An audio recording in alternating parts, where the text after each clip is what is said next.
¿Por qué sube el precio del pan cuando sube el petróleo? ¿Cómo puede una empresa como Amazon seguir funcionando sin dar beneficios? ¿Y qué tiene que ver todo eso con tu nómina? Puede parecer que la economía es cosa de expertos, de corbatas y gráficos complicados, pero en realidad, es el sistema invisible que organiza lo que comemos, lo que ganamos y cómo vivimos.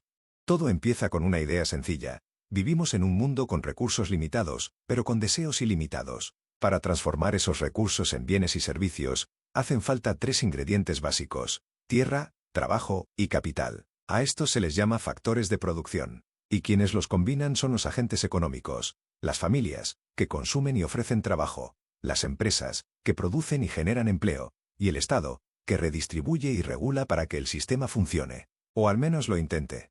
La economía se mueve como un mercado.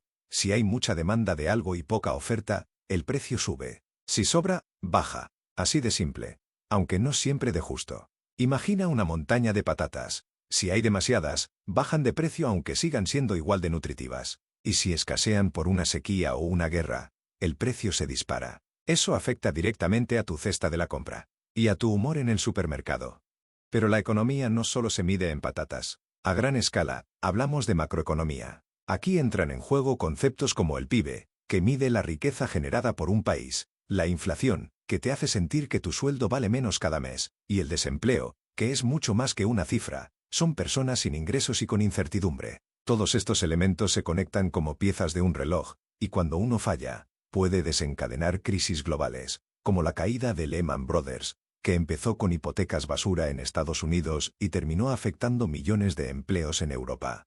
Ante este panorama, el Estado interviene. Recauda impuestos, ofrece servicios públicos como sanidad o educación, y aplica políticas fiscales para estimular o frenar la economía. La próxima vez que mires tu nómina, fíjate en las retenciones. No es dinero perdido, es parte del contrato social que sostiene hospitales, colegios y carreteras. Aunque claro, no todos están de acuerdo en cuánto y cómo se debería pagar.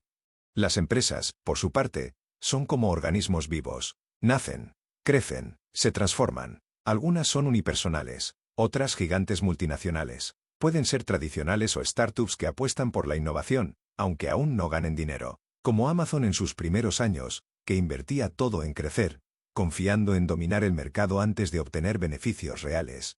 Montar una empresa no es solo tener una idea brillante.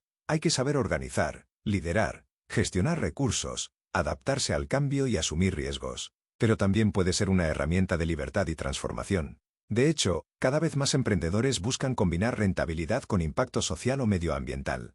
Aquí entra la economía circular, que apuesta por reutilizar, reciclar y diseñar procesos sostenibles, demostrando que se puede ganar sin destruir. Y todo esto, ¿para qué sirve en tu vida diaria? Para entender por qué sube la luz, cómo afectan los impuestos a tu salario, o por qué es tan caro alquilar un piso. Pero también para tomar decisiones más conscientes como consumidor, como trabajador o incluso como futuro emprendedor. Recuerda, la economía no es un castillo lejano lleno de tecnicismos. Es el terreno donde jugamos todos, cada día, con cada euro que ganamos o gastamos. Entenderla es una forma de tomar el control. Y ahora que sabes cómo se entrelazan tus decisiones con las del resto del mundo, ¿qué harás tú con esa información?